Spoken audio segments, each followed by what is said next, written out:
Sir, അടുത്ത EDയുടെ ഡയറക്ടറാകാൻ ഏറെ സാധ്യതയുള്ള ആളാണ് യോഗേഷ് ഗുപ്ത. ഈ യോഗേഷ് ഗുപ്തയ്ക്ക് ആ ഒരു പദവിയിലേക്ക് എത്തണമെങ്കിൽ സംസ്ഥാന സർക്കാരിൻ്റെ DGPയുടെയൊക്കെ ഒരു ക്ലിയറൻസ് വേണ്ടി വരും. DGP അത് നൽകാൻ തയ്യാറാണ്, എന്നാൽ സർക്കാർ അത് നൽകുന്നില്ല എന്ന് കേൾക്കുന്നു. വാസ്തവം ഉണ്ടാവുമോ? DGP ആ ക്ലിയറൻസ്, അതായത് അങ്ങനെ ED ഡയറക്ടർ ആകുമ്പോൾ കേന്ദ്രം ചോദിക്കും. കാരണം ഇത് സെൻട്രൽ വിജിലൻസ് കമ്മീഷൻ അംഗീകരിച്ചാൽ മാത്രമേ ഇതാകാൻ പറ്റൂ, ആ പദവിയിലെത്താൻ പറ്റും. അപ്പൊ സെൻട്രൽ വിജിലൻസ് കമ്മീഷന് സംസ്ഥാനം ഇദ്ദേഹത്തിനെതിരെ പോലീസ് കേസോ പോലീസിന്റെ അന്വേഷണമോ ഒന്നുമില്ല എന്നൊരു കടലാസ് സംസ്ഥാനം കേന്ദ്ര ആഭ്യന്തര വകുപ്പിന് കൊടുക്കണം.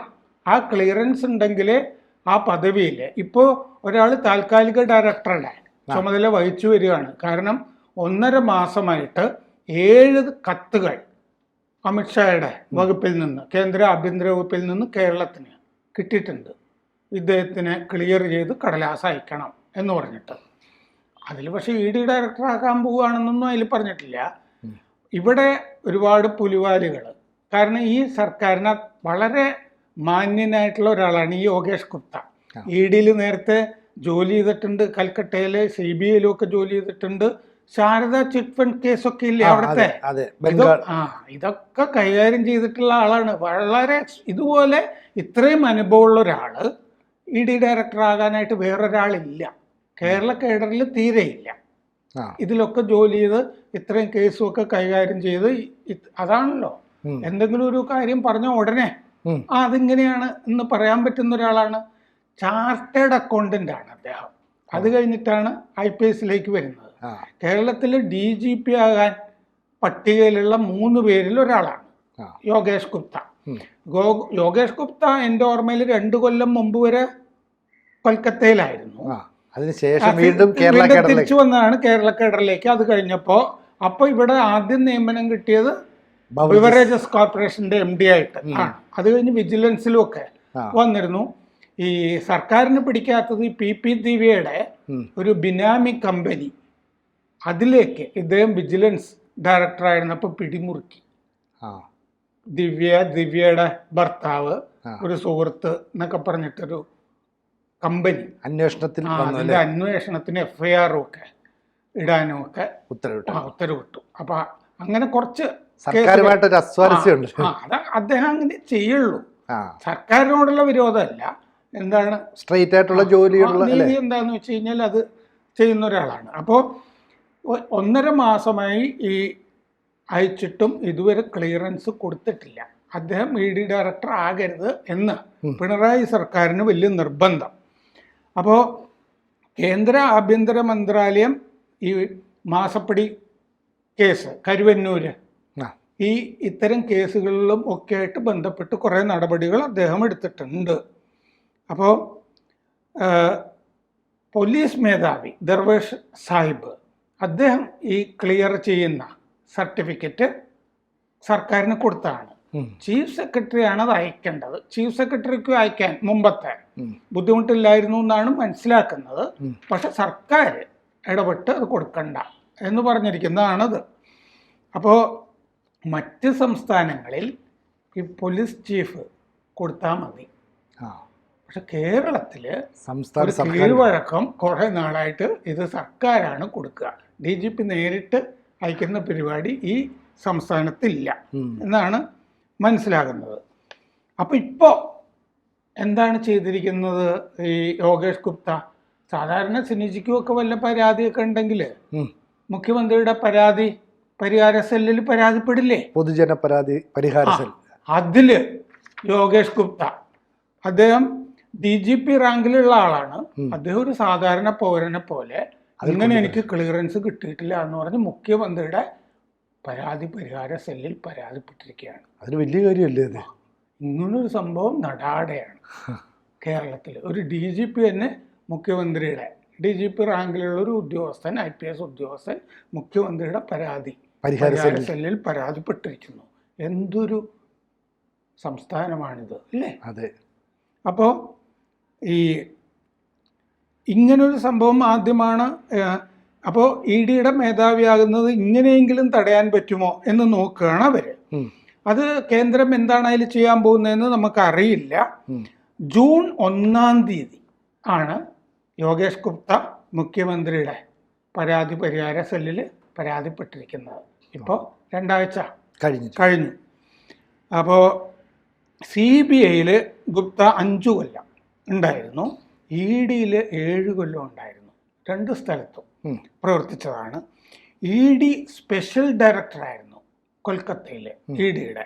അപ്പോഴാണ് Saradha chit fund case, Rose Valley case, ഇതൊക്കെ വളരെ പ്രമാദമായ കേസുകളല്ലേ.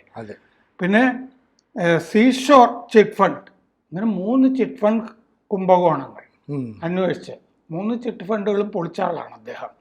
പിന്നെ നാരദ കോഴ കേസ്, പിന്നെ ബേസിൽ നിക്ഷേപ കുംഭകോണം, ഇതൊക്കെ അന്വേഷിച്ച് പിടിച്ച. ഒന്നാമത് ചാർട്ടേഡ് അക്കൗണ്ടന്റ് ആയതുകൊണ്ടേ പെട്ടെന്ന് കണക്കുകൾ മനസ്സിലാവും, എവിടെ നിൽക്കുന്നു കമ്പനി എന്നൊക്കെ ഉള്ളത് മനസ്സിലാവും.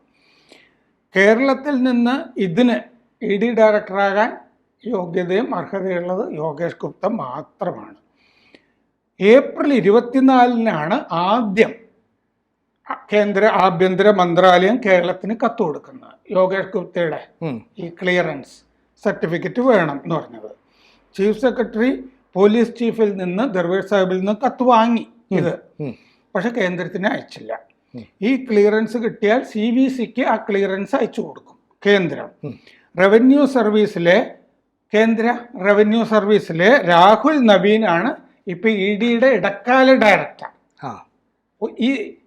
അല്ലെങ്കിൽ യോഗേഷ് ഗുപ്ത 1 മാസം മുമ്പേ ആയിപ്പോയേനെ. ഗുപ്തയെ കിട്ടാത്തത് കൊണ്ട് ഒരു ഇടക്കാല ഡയറക്ടർ വച്ചിരിക്കുന്നു. CBIയുടെ ചീഫ് പ്രവീൺ സൂദിന്റെ ടേം നീട്ടിയിരിക്കുകയാണ് ഇപ്പോൾ. ഇതിൽ എവിടെ വേണമെങ്കിലും യോഗേഷ് ഗുപ്തയെ നിയമിക്കാം. പ്രവീൺ സൂദിന്റെ നീട്ടിയിരിക്കുന്നു. CISF ചീഫ്, BSF ചീഫ്, ഇവരുടെയൊക്കെ CISFന്റെ ചീഫിന്റെ സെപ്റ്റംബറിൽ തീരും. BSF ചീഫിന്റെ ഒഴിവ് നവംബറിൽ വരും. ഇപ്പോൾ ഉള്ള ആളുകൾ റിട്ടയർ ചെയ്യും, അവിടെയും പരിഗണിക്കാവുന്ന ആളാണ്. 2-3 പോസ്റ്റുകളിലേക്ക് പരിഗണിക്കപ്പെടും. 4 പോസ്റ്റുകളിലേക്ക് പരിഗണിക്കാവുന്ന ആളാണ്. അപ്പോൾ അടുത്ത പോലീസ് ചീഫ് ആകാൻ കേന്ദ്ര പട്ടികയിൽ 3-ാമനാണ് യോഗേഷ് ഗുപ്ത കേരളത്തിൽ. വിജിലൻസ് ചീഫ് സ്ഥാനത്ത് നിന്നാണ് അദ്ദേഹത്തിനെ നീക്കിയത്. വിജിലൻസ് ഡയറക്ടർ ആയിരിക്കെ അദ്ദേഹം PP ദിവ്യയുടെ ബിനാമി കമ്പനിയുടെ ഇടപാടിൽ FIR ഇട്ടു എന്നുള്ളതാണ്. ജില്ലാ പഞ്ചായത്തിന്റെ പണികൾ ദിവ്യയ്ക്ക് ബന്ധമുള്ള കമ്പനികൾ ഏറ്റെടുത്തു എന്നുള്ളതായിരുന്നു പരാതി. ഒരു വിജിലൻസ് ഓഫീസർ PP ദിവ്യയുമായിട്ട് വളരെ അടുപ്പമുള്ള ആള് ഉണ്ടായിരുന്നു, വിജിലൻസ് ഓഫീസർ.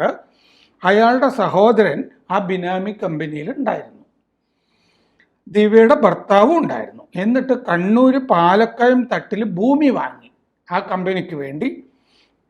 ഇതായിരുന്നു പരാതി ഗുപ്തയുടെ. ഗുപ്ത കേസെടുക്കാൻ നിർദ്ദേശിച്ചു ആ കാര്യത്തില്.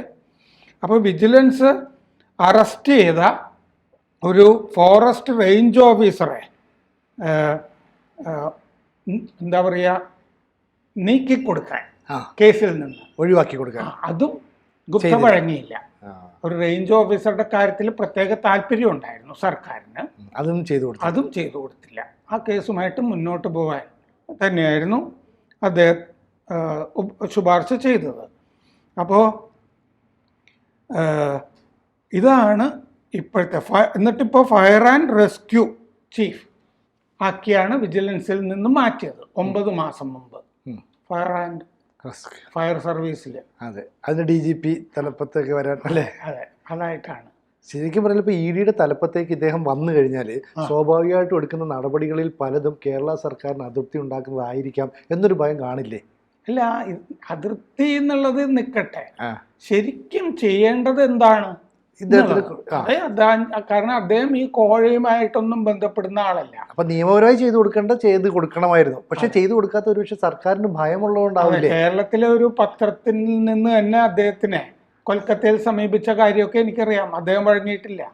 FCR കേസുകളിലൊക്കെ ഇവിടത്തെ ഒരു ചാർട്ടേഡ് അക്കൗണ്ടന്റിനെ കൊണ്ട് ശുപാർശ ചെയ്യിച്ചതൊക്കെ എനിക്കറിയാം. ആ ചാർട്ടേഡ് അക്കൗണ്ടന്റ് ആണ് എന്നോട് പറഞ്ഞത്. അപ്പൊ വലിയ സ്വാധീനം ചെലുത്താവുന്നവർ ശ്രമിച്ചിട്ടും നടന്നിട്ടില്ല. ഏത് വൻതോക്കാണെങ്കിലും കാരണം അങ്ങനെ ഞാൻ ജീവിക്കുമെന്ന് തീരുമാനിച്ചു കഴിഞ്ഞാൽ പിന്നെ ഒന്നും ചെയ്യാൻ പറ്റില്ലല്ലോ. അതെ, അപ്പൊ കരുവന്നൂർ കേസ് പോലെ പല കേസുകളും ഇല്ലേ ഇ ഡി ഉണ്ട്. ഇവിടെ ഒരു ഇ ഡിയുടെ അസിസ്റ്റന്റ് ഡയറക്ടർക്കെതിരെ മറ്റൊരു പ്രതി കൊടുത്ത കേസില് വിജിലൻസ് കേസെടുത്തില്ലേ? അതെ അതെ. ഇപ്പൊ ഇ ഡി കണ്ടെത്തിയിരിക്കുന്നത് എന്താണ്? ആ ഉദ്യോഗസ്ഥൻ ഒരു കുറ്റവും ചെയ്തിട്ടില്ല എന്നാണ്. അതെ, ഇ ഡി ഉദ്യോഗസ്ഥന്മാർക്കെതിരെയൊക്കെ ഇവിടെ വിജിലൻസ് കേസ് എടുക്കുന്നതൊക്കെ ഏത് വകുപ്പ് അനുസരിച്ചിട്ടാണ് അല്ലേ? ഇപ്പൊ സർക്കാരിന് അതൃപ്തി ഉണ്ടെങ്കിൽ സർക്കാർ എന്തും ചെയ്യുമെന്ന് കാണിക്കുകയാണ് അല്ലേ? ഒരു നിങ്ങളെ ഞങ്ങൾ അങ്ങനെ ചെയ്ത് കളയും, ഭീഷണിപ്പെടുത്തി കളയും എന്നൊക്കെ ഉള്ള രീതി. അപ്പൊ ഈ ഇതിനൊന്നും ഭയക്കുന്ന ആളല്ല യോഗേഷ് ഗുപ്ത. സിസ തോമസ് എന്ന് പറഞ്ഞിട്ടൊരു അതെ അതെ അധ്യാപിക ഉണ്ടായിരുന്നില്ലേ? അവർക്ക് ഇപ്പോഴാണ് പെൻഷൻ അവർക്ക് പെൻഷൻ കൊടുക്കില്ല എന്ന് തീരുമാനിച്ചില്ലേ? ഈ വക ഒരു വക നാറിയ വകവീട്ടലാണ് ഈ സർക്കാർ ചെയ്തുകൊണ്ടിരിക്കുന്നത്. അതുപോലത്തെ ഒരു കേസാണിത്. കൂടുതൽ വാർത്തകളും വിശേഷങ്ങളും നിങ്ങളിലേക്ക് എത്താൻ ABC മലയാളം സബ്സ്ക്രൈബ് ചെയ്യുക, ബെൽബട്ടനും അമർത്തുക.